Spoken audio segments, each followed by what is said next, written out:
بسم الله الرحمن الرحيم. يا أيها المزمل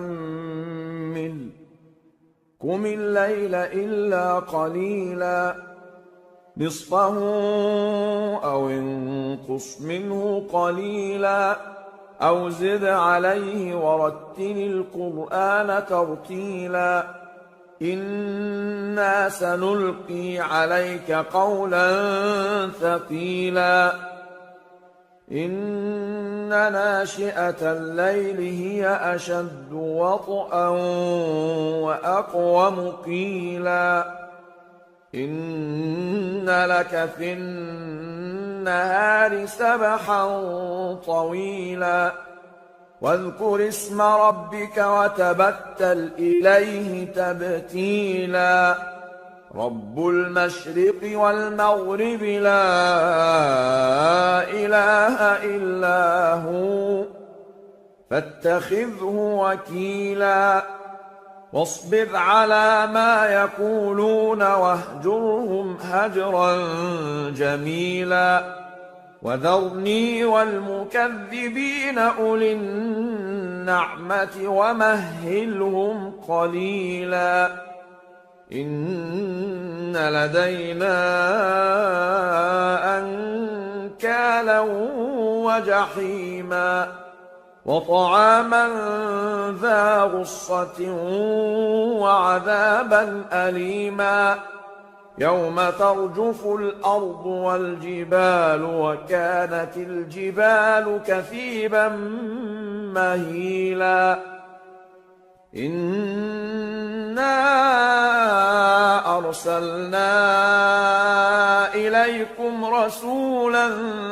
شاهدا عليكم كما أرسلنا إلى فرعون رسولا فعصى فرعون الرسول فأخذناه أخذا وبيلا فكيف تتقون إن كفرتم يوما يجعل الولدان شيبا السماء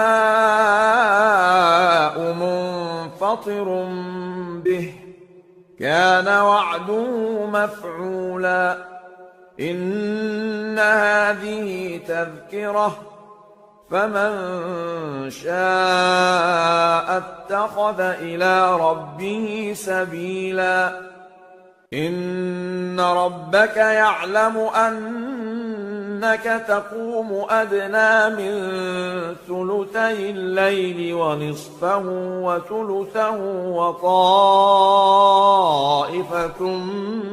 من الذين معك والله يقدر الليل